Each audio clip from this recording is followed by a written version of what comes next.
찬양제 찬송 가사가 예수님께서 십자가에 왜 못 박혀 죽으셨느냐는 내용이었습니다. 여러분, 예수님께서 왜 십자가에 못 박혀 죽으셔야 합니까? 예수님께서 십자가에 못 박혀서 죽어야 하는 이유는 인간은 고쳐질 수 없기 때문에 그렇습니다. 만약 예수님께서 이 땅에 오셔서 좋은 인간의 모범과 모델이 되시고 그리고 우리가 그것을 따라할 수 있었다면 죽으시지 않으셔도 된다는 말입니다. 그래서 예수님이 십자가에 죽으셨다는 것은 인간은 개선 가능성이 전혀 없다. 전혀 고쳐지지 않는다. 그러므로 대신 죽으시는 길 외에는 달리 구원의 길이 없다는 말씀입니다. 그러니까 오늘 말씀도 결국은 우리에게 이렇게 본받고 이렇게 생각하고 행하라고 하지만 이건 결국 그리스도 안에서 이루어져야 할 일이라는 말씀입니다. 그래서 지난주에 본 말씀과 오늘 말씀이 같이 연결이 되는데요. 일단 오늘 말씀을 먼저 보겠습니다. 빌립보서 4장 8절 끝으로라는 말은 이제 편지 전체를 마무리한다는 말입니다. 끝으로 전체를 마무리하는데요.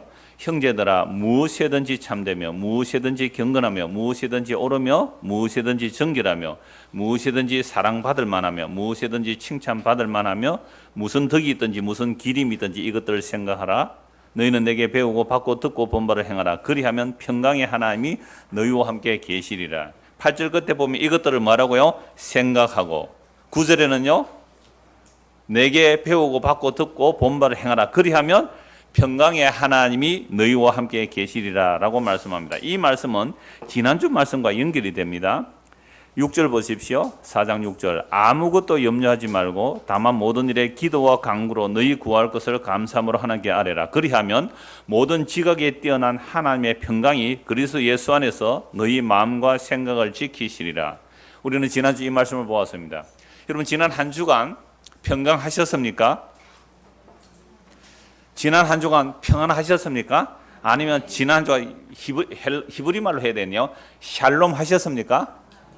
헬라어로 하겠습니다. 지난 한 주간 에이레네 하셨습니까?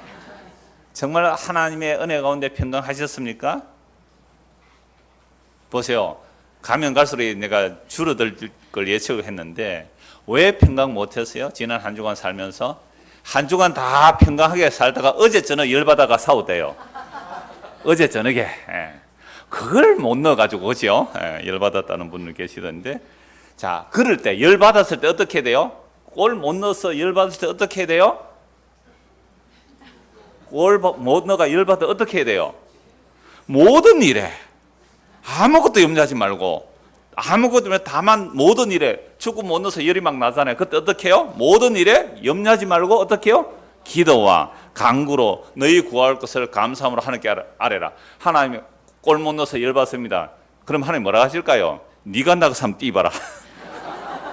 그래도 걔는 돈도 많이 받고 뭐 직업이잖아요. 그럼 너는 직업에서 최선을 다하니? 할 말이 없어지요. 욕할 것 하나도 없습니다.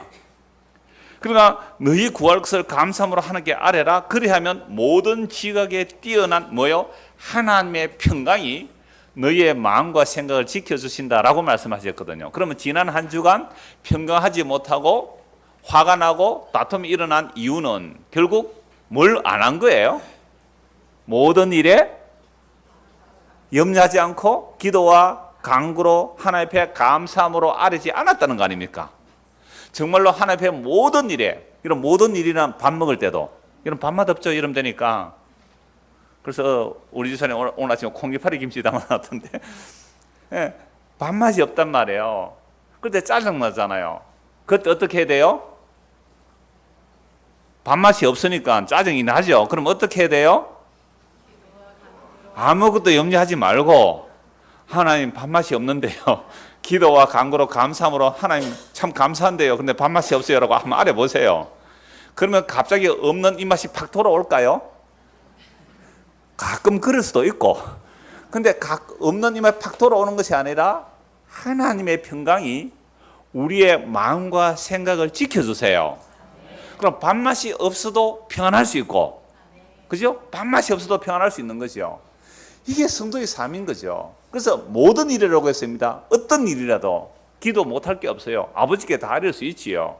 근데 내가 기도할 때에 내가 원하는 뜻대로 척척 안 이루어진다고 화를 내지는 마십시오. 왜요? 그건 약속 안 했거든요. 내가 뭔가 간절히 바라는 것이 있는데 기도했는데 안 이루어져요. 응답이 안 돼요. 내 뜻대로 안 이루어진단 말이죠. 그런데 하나님은요, 우리 생각보다 높으신 분이잖아요. 우리를 창조하신 분이에요. 그래서 합력하여 선을 이루도록 인도하시는데, 합력하여 선을 이루는 것은 예수 그리스도가 누군지 알고 믿게 하는 것이 하나님이 합력하여 선을 이루는 겁니다. 그래서 정말로 모든 일에 기도와 간구로 감사함을 하는 게 알면 우리의 마음과 생각을 하나님의 평강으로 지켜주십니다. 그러면 기도 응답이 되었든지 안 되었든지 간에 나는 뭐 할 수 있다고요? 참된 평강을 누릴 수가 있어요. 심지어 내일 죽는다 할지라도 오늘 저녁에 잠을 쿨쿨 잘 수 있는 거예요. 하영수 씨 지금 잠이 잘 옵니까? 잠이 잘 안 옵니까?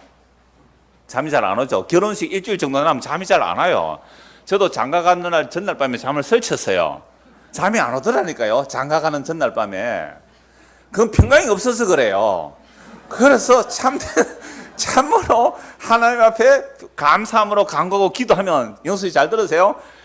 내일 장가 가도 오늘 잠 푹 자고 갈 수 있어요. 그 신부도, 오늘 신부 안 하는데 전달해 주세요. 이거 유튜브로 들으러 하세요. 나중에 신부도 잠을 잘 못 자면 화장이 잘 안 먹어요. 분이 막 뜨고 그래요. 그러니까 감사함으로 하는 게 기도하면 잠을 푹 자게 돼요.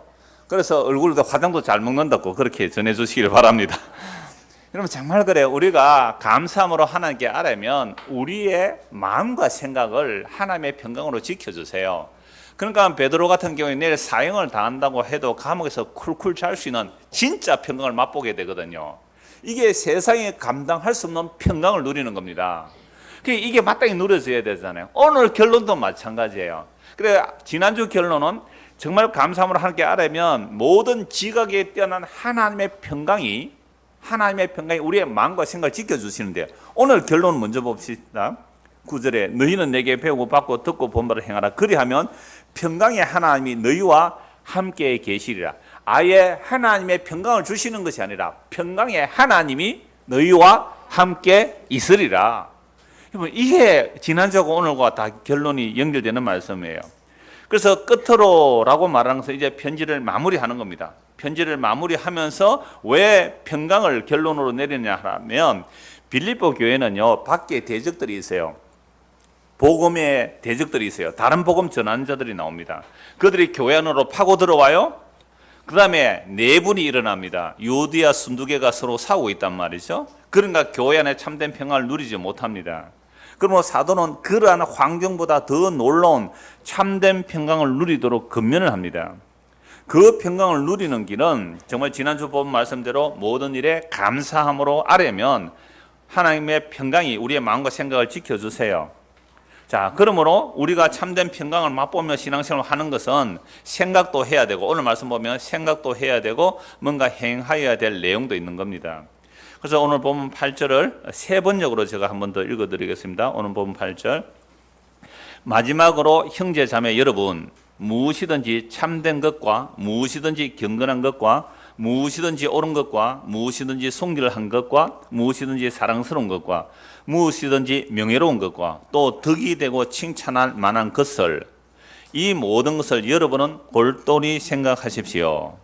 제가 다른 번역으로 살펴본 이유는요, 이 8절 말씀이 해석에 굉장히 논란이 있는 말씀이거든요. 어떤 논란이 있냐면, 여러분 이런 말들은 세상에서도 사용하는 말입니까? 사용하지 않는 말입니까? 사용하는 말이죠. 간단히 보면 참되라. 여러분 부모가 자식들에게 너는 어떻게 살아라? 참되게 살아라. 거짓되게 살지 말라. 그렇게 말할 수 있잖아요. 너 경건하게 살아라. 또 무엇이든지 옳은, 그러니까 전부 보세요. 무엇이든지. 좀 더 요즘 언어로 표현하면 무엇이든지가 좋아요. whatever, 무엇이든지. 이게 무엇이든지 하니까 좀 장수적인 개념이 나는데, 무엇이든지 하면 더 좋아요. 무엇이든지. 그러니까 지난주에 본 말씀은 어떻게 기도하라 그러세요? 모든 일에 염려하지 말고 기도하라. 그럼 오늘 말씀도 무엇이든지 또는 무엇이든지 언제 어디서나 이렇게 말하면 돼요. 언제 어디서나 무엇이나 간에 어떻게 하라고요? 참되고 경건하고 옳고 정결하고 사랑받을 만하고 칭찬받을 만하고 덕이 있든지 무슨 기림이 있든지 이것들을 생각하라라고 말씀을 하고 있습니다. 그래서 이 말씀이 왜 논쟁이 되는가라고 하면, 이 단어가 다 헬라어로 기록되어 있거든요. 그러면 그 당시 2000년 전에 헬라 사회 속에서도 이런 용어를 사용했거든요. 덕스럽게 살아. 덕을 굉장히 중요하게 여겼습니다. 로마 사회가. 덕스러운 거. 그래서 높은 사람이 가난한 사람들에게 이렇게 뭐 구제를 많이 하면 그 사람의 덕이 올라가요. 전쟁터 나가서도 비굴하지 않고 용감하게 죽어가면 그 사람을 덕스럽다 해서 기린단 말이에요. 백성들이 용이 되는 거예요. 그러니까 이런 문화적으로 성경을 해석하면 된다, 안 된다. 다시요. 자, 이 당시에 헬라 문화 속에서도 이런 단어들이 다 있었고 이런 가치 개념들이 다 있었다. 아름다운 가치 개념이 다 있었는데 이런 식으로 성경을 해석하면 된다 또는 안 된다. 아니면 섞어서 해야 된다. 안 된다 그래요. 왜 안 되는데요? 그런데 이 문장만 딱 잘라보면 무슨 일을 하든지 어떻게 하라고요? 착하고 바르게 선하게 아름답게 사랑스럽게 덕이 되도록 해라. 이거 좋은 말이잖아요. 그죠? 그래서 남자들이 자기는 교회 안 나가도 아내가 교회 나가면 허용을 해요. 왜 아내가 교회 나가는데 허용할까요? 교회 가면 좋은 말 해주니까. 착하게 살아라, 바르게 살아라, 바람 피지 말아라. 뭐 이런 말을 교회가 해주는 줄 알고 아내를 보낸단 말이에요. 그래서 제가 부목사 때 그 담임 목사님 옛날 얘기를 할 때 이렇게 얘기하더라고요. 어떤 사람이 이제 해외에 나가는데 배를 타고 나가는 분이었던가 봐요. 그 옛날에 배 타고 오래 가잖아요. 배를 타고 가는데 자기 아내를, 자기는 교회도 안 다니는 사람이에요, 남편이. 자기 아내를 교회에 딱 데리고 와서 목사님한테 부탁을 하더래요. 목사님, 우리 아내를 부탁합니다. 왜요? 교회 가면 남편이 없을 동안 뭐 할 거예요? 바람 안 피울 거 아니에요. 근데 세상에 교회 갔다가 더 거시가지고 못 지읍니까? 더 거시게. 더 거시어져가지고 오가지고 막 남편에게 막 대들면 남편이 뭐라 그래요? 교회 보내가지고 착하라 그랬더니만은 뭐 더 거시가 없나? 그런 교회 가지 마! 막 이렇게 안 할 거예요? 그러니까 우리가 이 성경의 단어들이 나올 때 이걸 우리의 문화적인 개념으로 해석을 하면 성경을 정말 오독하게 되어 있단 말이에요. 그러면 어떤 신학자는 이렇게 말해요. 자, 일반 은총이거든요. 물론 이런 거 선하고 아름다운 거 진선미, 그러니까 타락한 인간들도 진리와 선함과 아름다움을 추구하거든요. 세상은 다 진리와 선함과 아름다움을 추구해요. 진선미. 그래서 미스 코리아도 뭘 뽑아요? 진선미를 뽑잖아요. 미스 경남을 뽑아도 진선미를 뽑더라고요. 왜? 진리, 선함, 아름다움. 그럼 비키니 입고 나오는 게 진선미는 아닌데도 그걸 왜 진선미 이름을 붙였을까요? 그걸 추구한다는 거 아니에요. 진리와 선함과 아름다움. 이런 비너스 그림이 이쁘죠? 비너스 그림 안 보셨어요? 비너스. 우리 중고등학생도 미술책에 다 나오잖아요. 근데 그거요, 상상적일까요? 실제적인 그림일까요? 상상이. 왜? 그렇게 아름다운 라인이 안 나옵니다.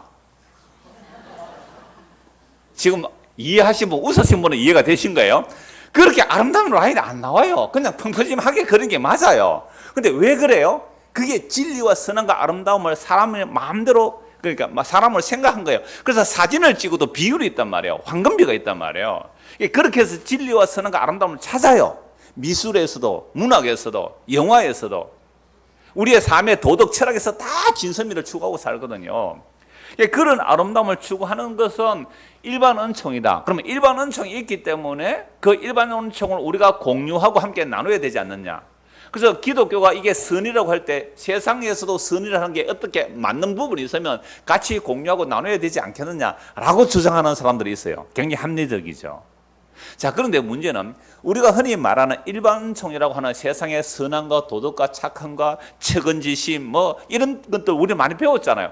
그런 것들이 과연 정말로 그리스도의 그 구원에 이룰 수 있게 하는가 이 말입니다. 여러분, 일반 은총은 결코 안 된다는 사실이에요. 그러면 이러한 목록들을 어떻게 해석해야 되는가라는 문제가 생기죠. 로마서 1장을 한번 찾아봅시다. 로마서 1장입니다. 로마서 1장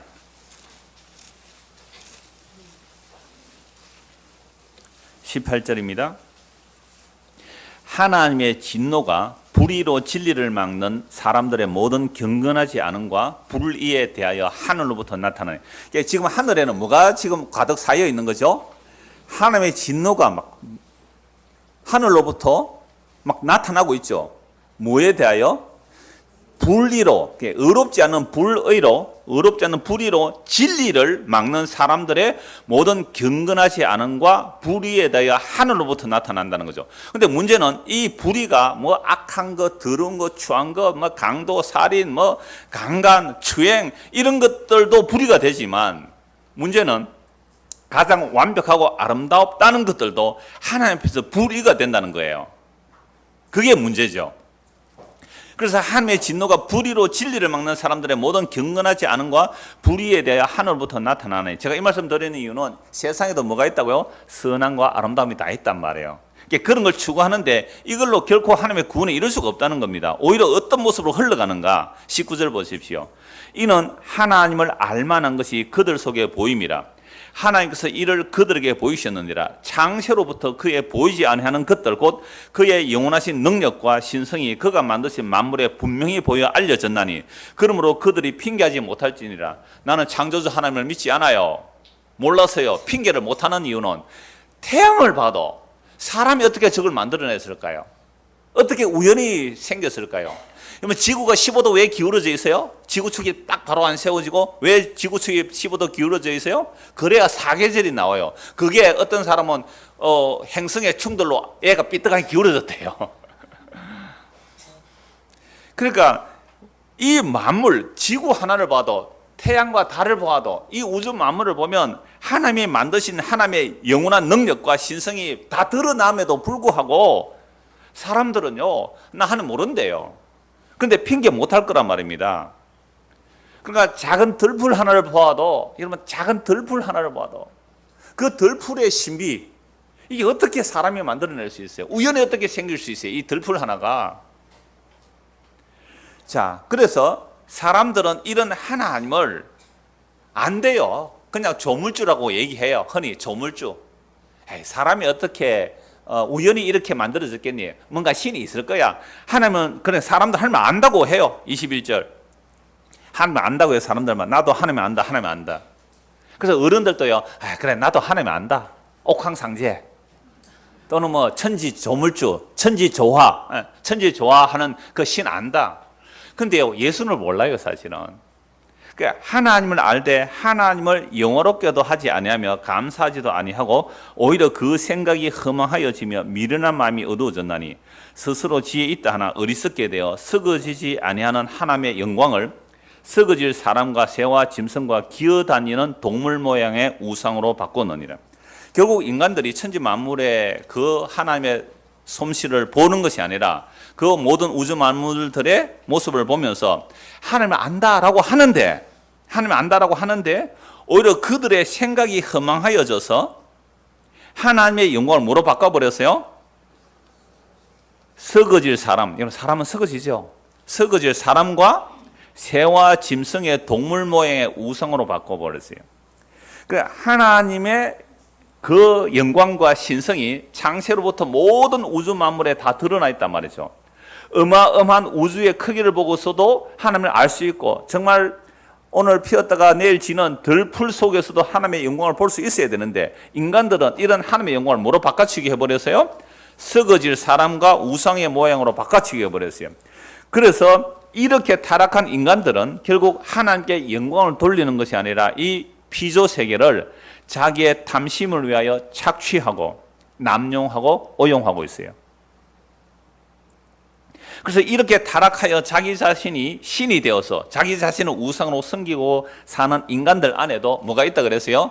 진리와 선함과 아름다움이 있단 말입니다. 그래서 오늘 본문에 나오는 것, 참된 것, 세상 사람들 참된 거 얘기합니까 안 합니까? 하죠. 고상한 것 얘기해요. 옳은 것 얘기해요. 순결해야지. 알아요. 다 알아요.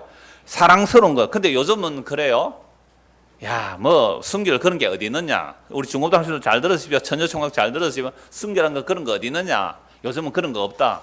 정말 급격하게 이기적 개인주의가 물밀듯 밀려들어와요. 어제 대구에서 동성애 축제를 하더라고요.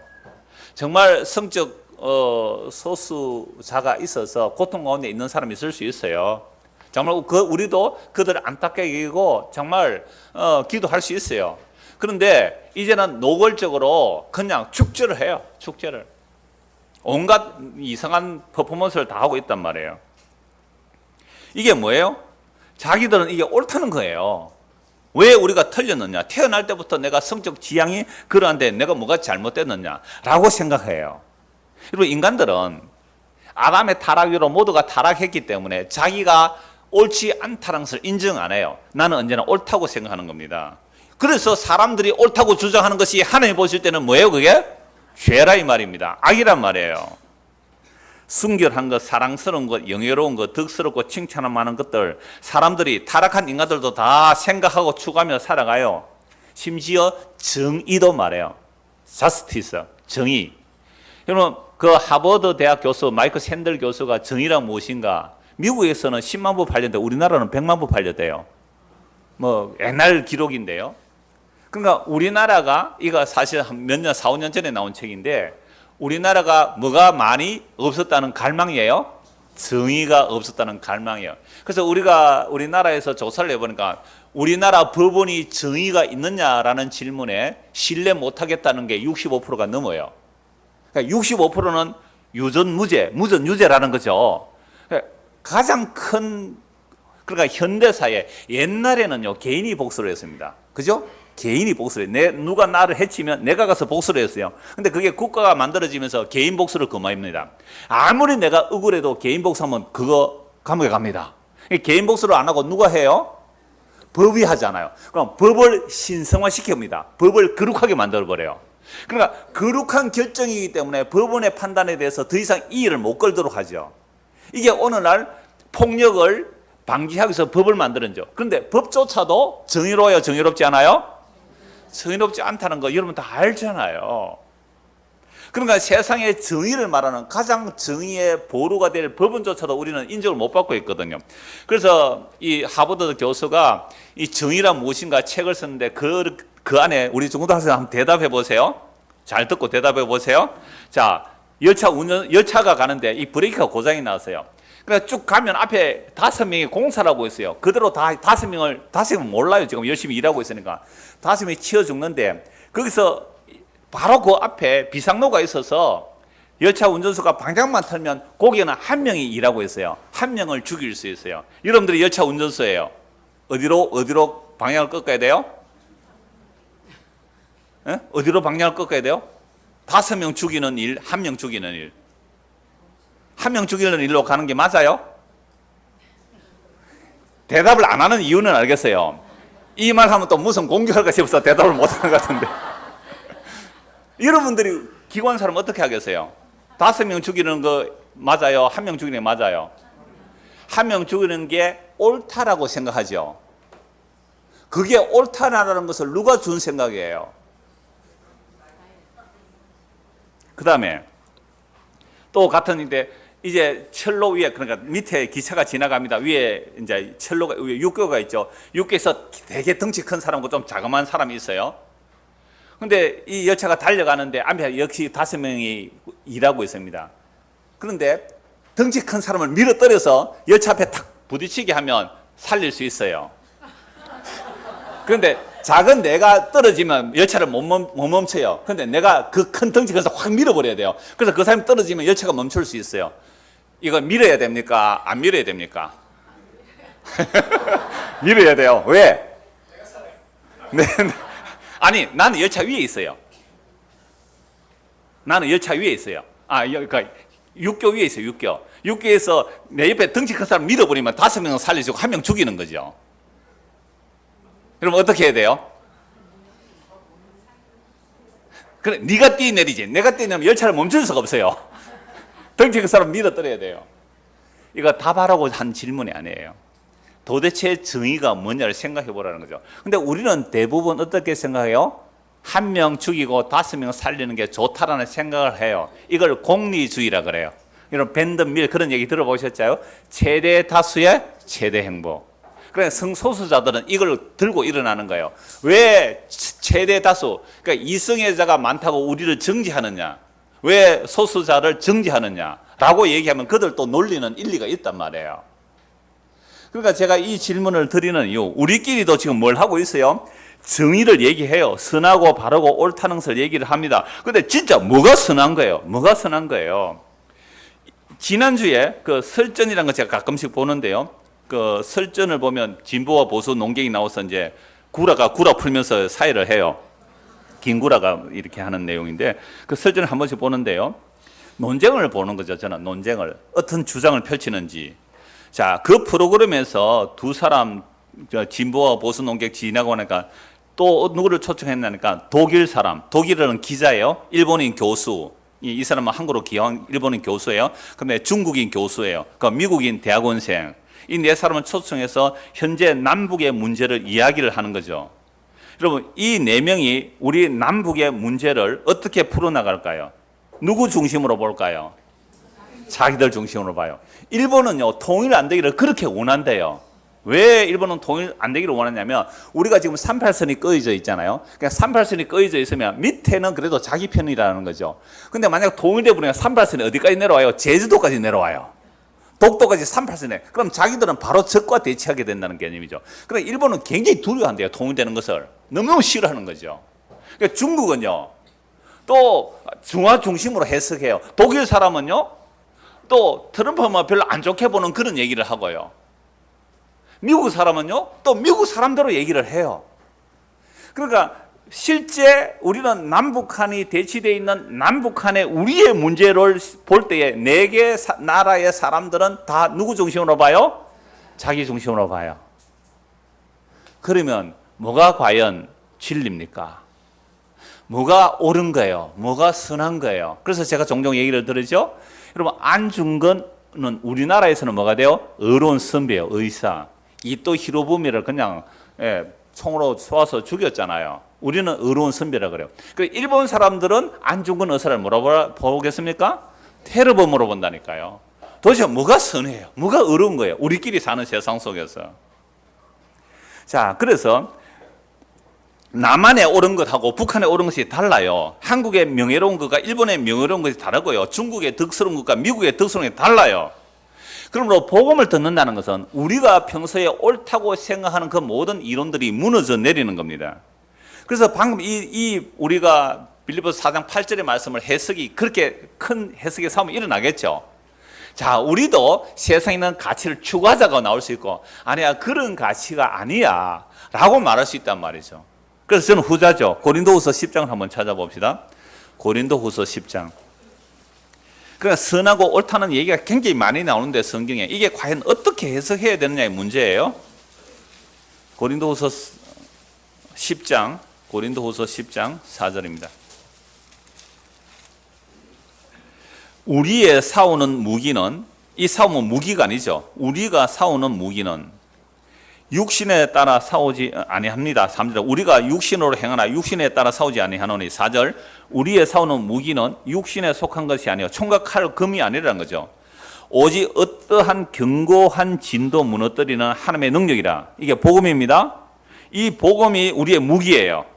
오늘 선교사님도 와 계시지만 그 캄보디아라는 문화 상황 속에서 정말 복음 전할 때에 힘들 거예요.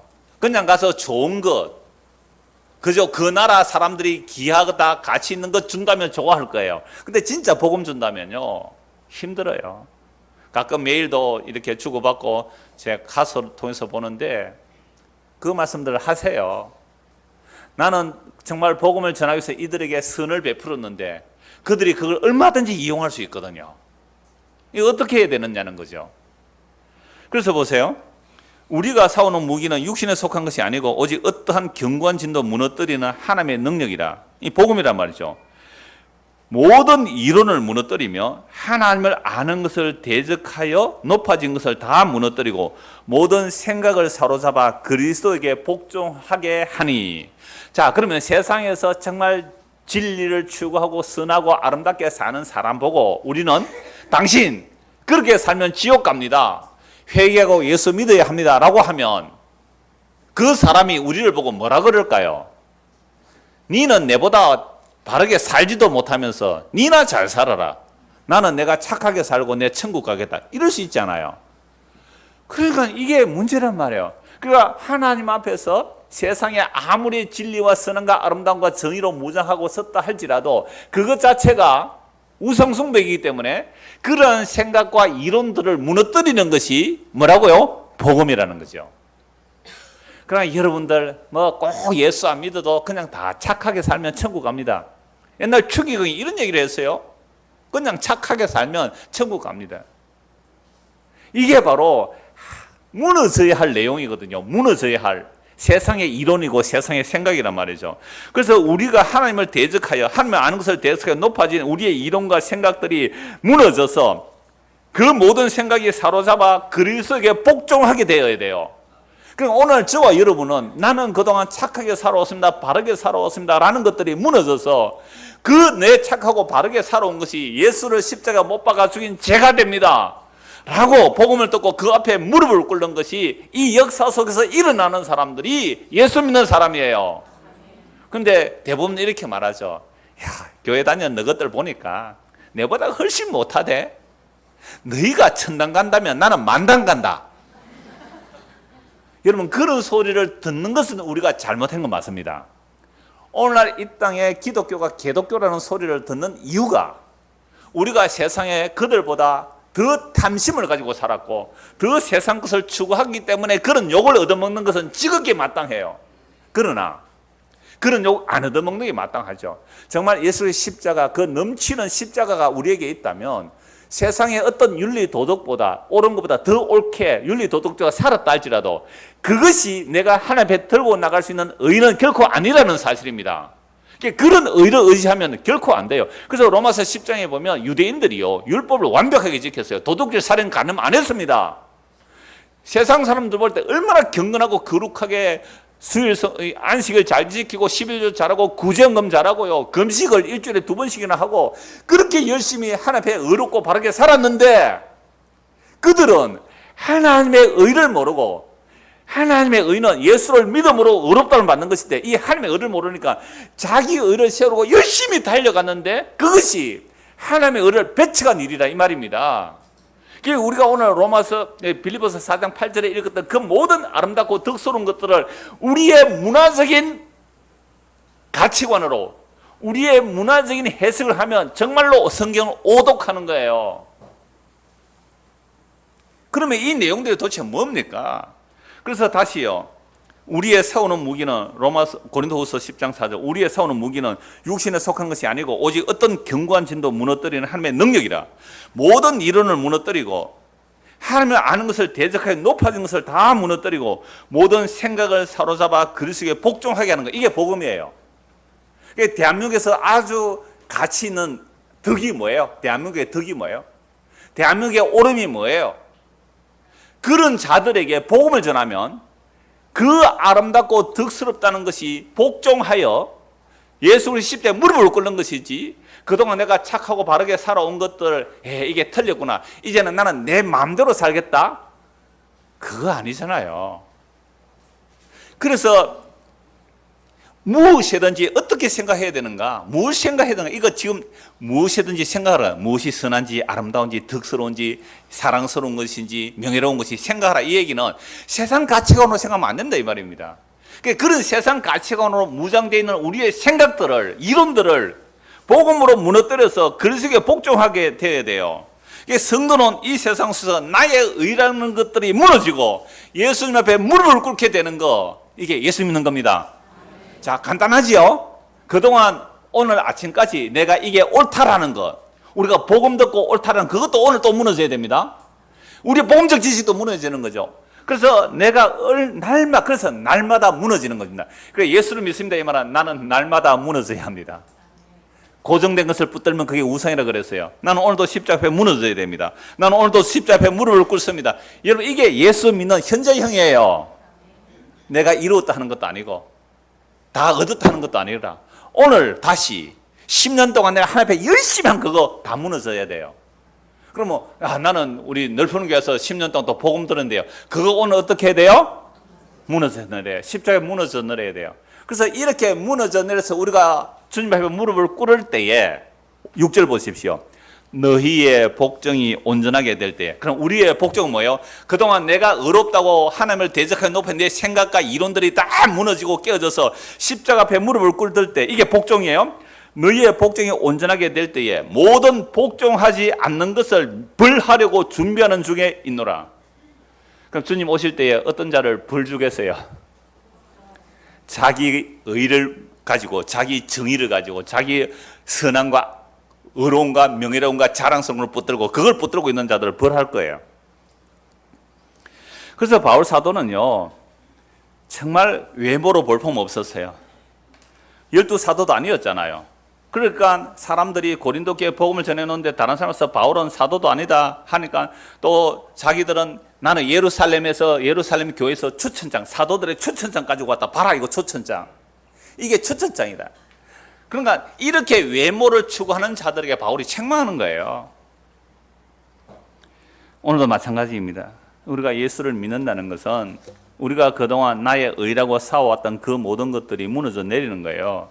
그럼 바울이 왜 특히 고린도 교회 편지를 쓰면서 나는 두렵고 떨림으로 복음만 전한다고 했느냐 하면, 고린도 바로 위에 그리스 아테네가 있습니다. 그리스 아테네에 바울이 복음 전하러 갔거든요. 그래서 아테네는 철학의 도시예요. 그래서 바울이 복음 전하면서 그 철학자들 얘기도 해요. 어떤 시인의 말하기를, 뭐 그레데 사람은 자기 배만 섬긴다. 그 바울도 알단 말이에요. 그렇게 지식으로 자기도 한번 그리스 아테네에서 복음 전하려고 하다가 그리스 아테네에 열매가 없었어요. 참 놀라워요. 그러면서 밑에 고린도로 내려오면서, 고린도는 굉장히 타락한 도시예요. 항구 도시이기도 하고, 그리스 아테네는 철학만 하는 도시거든요. 거기서 별 열매가 없어 고린도 내려왔는데, 고린도 내려오면서 이렇게 말해요. 내가 두렵고 떨림으로 예수 그리스도의 십자가만 자랑하겠다. 그러니까 헬라 철학의 도시 그 아테네에서 그들의 지식이 있거든. 덕이 있다면 덕. 그래서 바울도 덕을 얘기해요. 그럼 같은 덕일까요? 아니더라는 거예요. 그래서 나는 두려고 떨림으로 예수님의 십자가만 전하겠다. 십자가만 자랑했다. 그래서 바울이 고린도지에서 복음을 전할 때 이 열매가 나온 거란 말이죠. 그러면 바울이 복음 전하면서 아무렇게나 전했을까요? 착하고 선하고 희생하고 아름답게 전하지 않았을까요? 마음대로 했을까요? 복음 전한다고?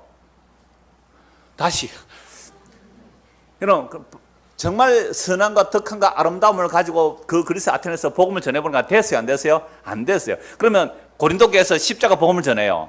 십자가 복음 전할 때, 그럼 십자가 복음 전한다고 자는 자유한다고 하면서 그냥 그 고린도 교회 굉장히 음행이 심하거든요. 그럼 자기도 막 음행하고 바람 피우면서 그렇게 복음 전했을까요?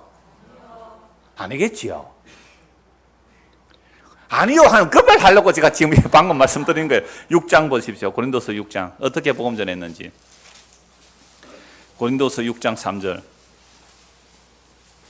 1절부터 보죠. 우리가 하나님과 함께 일하는 자로서 너희를 권하노니 하나님의 은혜를 헛되이 받지 말라. 이르시되 내가 은혜 베풀 때에 너희에게 듣고 구원의 날에 너를 도왔다 하였사니 보라 지금은 은혜 받을 만한 때요 보라 지금은 구원의 날이로다. 하영수 아버님, 이 말씀 잘 들으십시오. 지금 내일이야 내일. 네, 다음에 좀 더 있다 다음에 교회 갈게 하가 안 되고 지금이에요. 지금 보라 지금은 은혜 받을 만한 때요 지금 구원의 날이에요. 지금 내일 없을 수 있잖아요. 내일 뭐 돌아가실 수도 있죠. 너무 심했나? 우리 인생 그래요. 우리 인생 그래요. 오늘 밤에 네 영혼 도로 찾으면 어떻게 되겠느냐? 오늘이에요. 오늘. 내일 아니에요. 오늘이에요. 자, 그럼 구원이 뭐예요? 자, 3절. 우리가 이 직분이 비방을 받지, 복음 전하는 이 직분이 비방을 받지 않게 하려고 이것도 뭐예요? 무엇이든지 나오죠. 오늘 빌립보서 4장 6절에도 무엇이든지 나오죠. 무엇이든지 아무에도 어떻게 해요? 거리끼지 않고 모든 일에 하나님의 일꾼으로 자천하여 많이 견디는 것과 환난과 궁핍과 고난과 모든 일에 어떻게 해요? 정말로 아까 빌립보서 4장 6절에 목록이 다 나오죠. 모든 일 이렇게 살아간단 말이에요. 매 맞고 갇히고 난동과 수고로움과 자지 못한과 먹지 못한 가운데서도 어떻게 한다고요? 깨끗하게 선하게 지식과 오래 참음과 자비함과 성령의 감화와 거짓이 없는 사랑과 진리. 보세요. 지금 빌립보서 4장 6절과 목록 비슷하잖아요. 복음 전하는 마음대로 전한 게 아니잖아요. 정말 그렇게 전했어요. 자, 7절. 진리의 말씀과 하나님의 능력으로 의의 무기로 좌우해가. 이게 하나님의 능력, 아까 복음이라고 그랬잖아요. 그런데 보십시오. 그렇게 복음을 전했는데 딱 두 가지 반응이 일어나요. 어떤 사람에게는 뭐예요? 영광으로. 어떤 사람에게는 욕됨으로. 마음대로 살았던 게 아니에요. 정말 복음으로 모든 사람에게 겸손과 섬김과 정말 지식과 오래 참음과 깨끗함으로 전했어요. 그런데 어떤 사람에게는 영광의 복음으로 들리는데 어떤 사람에게는요, 욕됨으로. 어떤 사람에게는요, 악한 이름으로. 어떤 사람에게는요, 아름다운 이름으로. 복음이 꼭 이렇게 돼요. 그러니까 세상 사람들이 착하다, 선하다, 아름답다, 진리다 하는 것에 동의를 해주면 악하다고 안 하겠죠. 선하다고 하겠죠. 근데 그 여러분들의 선함이 예수를 십자가에 못 박아 죽인 죄가 됩니다. 이렇게 말하면 갑자기 뭐요? 너 악한 놈이야. 말하겠죠. 그러니까 여러분들이 정말 뭐 2대, 3대 엄마 뱃속부터 교회를 다녔는데 당신이 붙들고 있는 그 의, 그 전통, 그 역사가 죄입니다. 라고 말하면 저 목사 저거 이상한 목사야. 니 조심해라. 그 교회 다니지 말고. 딱 이런다니까. 그럼 보세요. 자기의 의를 무너뜨리면 그게 복음인데 복음 바르게 전했어요. 겸손히 섬기며 그들에게 복음을 바로 전했는데 악한 이름이라고. 그 사람 악한, 바울은 악한 놈이라고. 근데 놀랍게도 복음을 받아들이는 사람들에게는 바울이 어떤 이름이요? 아름다운 이름이에요. 딱 두 가지가 나오는 거죠. 그러니까 어떤 사람은요, 바울처럼 속이는 사람이다 이렇게 말하죠. 근데 복음을 받아들이는 자는 뭐요? 참되다. 그러니까 복음을 받아들인 자는 유명해요, 바울이. 그런데 복음을 받아들이지 않는데 무명한 자예요. 아, 그 사람 사도도 아니다. 그리고 어떤 사람은 죽은 자 같으나 보라 우리가 살고, 징계를 받는 자 같으나 죽임을 당하지 않고, 근심하는 자 같으나 항상 기뻐하고, 가난한 자 같으나 많은 삶을 부유하게 하고, 아무것도 없는 자 같으나 모든 것을 가진 자니래. 이게 복음 전하는 자의 내용이에요. 자, 그래서 다시 오늘 본문을 보십시오. 다시 오늘 본문을 보십시오. 끝으로 형제들아, 빌립보 4장 8절입니다. 끝으로 형제들아, 무엇이든지 참되며 무엇이든지 경건하며 무엇이든지 옳으며 무엇이든지 정결하며 무엇이든지 사랑받을 만하며 무엇이든지 칭찬받을 만하며 무슨 덕이 있든지 무슨 기림 또는 자랑이 있든지 이것들을 생각하라. 그럼 이것은 단지 그 헬라 문화 속에서 통용되는 단어의 개념을 쓰지만 또 대한민국에서 선하고 아름답고 옳은 거 그 개념을 쓴다 할지라도 이것들은 그 시대의 문화적 언어로 해석하면 안 되고 뭐로 해석해야 돼요? 예수 그리스도 안에 있는 것으로 해석을 해야 돼요. 예수 그리스도 안에 있는 참됨이 무엇인지, 예수 그리스도 안에 있는 경건이 무엇인지, 예수 그리스도 안에 있는 옳음이 무엇인지, 예수 그리스도 안에서 정결함이 무엇인지. 여러분, 예수 그리스도 안에서 정결하면 세리와 죄인과 창기들과 함께 어울려 먹고 마시는 것이 정결함이었어요. 그런데 유대인들이 볼 때는 뭐예요? 부정한 거잖아요. 어떻게 죄인과 어울리느냐? 어떻게 죄인과 어울리면서 너가 정결하냐? 예수님은 정말 정결한 거예요. 그래서 내가 온 것은 의인을 부르러 온 것이 아니라 죄인을 부르러 왔단 말이에요. 그러면 예수님께서 죄인을 불러서 함께 먹고 마시며 그들을 천국 잔치에 참여하는 이게 진짜 정결한 행위입니다. 그런데 유대인들이 볼 때는 뭐예요? 부정한 놈이다 이렇게 말했죠. 부정한 놈이다. 막이 들렸다. 먹기를 탐하고 술을 즐기는 자다. 이런 소리를 들었단 말이에요. 정말 예수님은 정결하게 하고 계시는데 정말 경건하게 사시는데 사람들은 그렇게요. 그래 바울이 똑같은 일이죠. 바울이 똑같은 일을 당해요. 이게 복음이랑 오늘 똑같다 이 말이죠. 그래서 무엇이든지 정말 사랑받을 만하고 칭찬받을 만하고 무슨 덕이 있든지 이런 일 있을 때마다 누구를 생각해야 돼요? 예수 그리스도를 생각하십시오. 예수 그리스도를 생각하십시오. 그러니까 지난주에는 모든 일에 기도해란 말이죠. 오늘은 모든 일에 예수님을 한번 생각해 보세요. 밥 먹을 때 누구 생각해야 돼요? 예수님. 밥맛이 없어요. 누구를 생각해야 돼요? 예수님. 밥맛이 좋아요. 누구를 생각해야 돼요? 예수님을 생각해요. 그 얘기예요. 옷을 사러 가세요? 누구 생각해야 돼요? 예수님을. 이사 가요? 안양으로? 누구를 생각해야 돼요? 예수님을. 선교를 해요? 누구 생각해야 돼요? 예수님을. 예수를 깊이 생각하라. 그래서 빌립보서 2장 5절에서 이어지는 말씀, 너희는 이 마음을 품으라. 곧 그리스도 예수의 마음이니 그는 근본 하나님과 동등되시나 자기를 비워 종의 모습으로 십자가에 죽기까지 복종하셨으니 너희는 이 마음을 품으라. 그게 예수님을 무슨 일을 하든지 깊이 생각해봐라. 그리스도 안에 선함이 뭔지, 그리스도 안에서 착함이 무엇인지, 그리스도 안에 정결함이 무엇인지, 그리스도 안에서 사랑받을 만한 것이 무엇인지, 그리스도 안에서 덕이 뭔지 기림이 뭔지 이걸 깊이 생각하라. 그래서 믿음의 창시자이며 믿음의 완성자이신 예수님을 범사에 생각하며 살아가는 사람, 이런 사람이 믿음의 사람이죠. 그래서 생각해야 돼요. 생각하면서 살아야 돼요. 생각하면서. 그러니까 아까 설전 얘기했지만 트럼프는요, 생각 안 하고 말 해놓고 행동한대요. 말만 먼저 해놓고. 그러니까 우리가 평소에 신앙생활도 정말 생각해야 돼요. 무슨 생각요? 예수 그리스도. 예수 그리스도를 생각하십시오. 예수 그리스도를 깊이 묵상하십시오.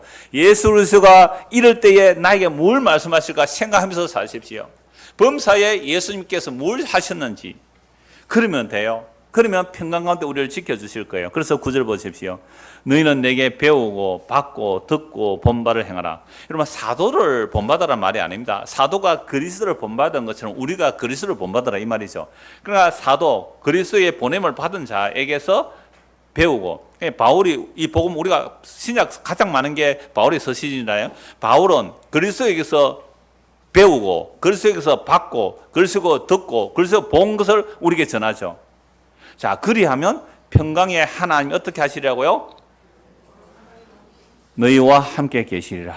여러분, 세상은 우리가 살아있는 동안 끊임없이 요란합니다. 세상은 언제나 평안할 날이 없습니다. 늘 요란한 게 세상입니다. 그러나 정말 그리스도 안에서 모든 일에 기도와 간구로 우리의 구할 것을 감사함으로 하나님께 아뢰면 모든 지각이 뛰어난 하나님의 평강이 우리의 마음과 생각을 지킬 뿐만 아니라 무슨 일을 하든지 어디에서든지 무엇이든지 간에 예수 그리스도를 생각하십시오.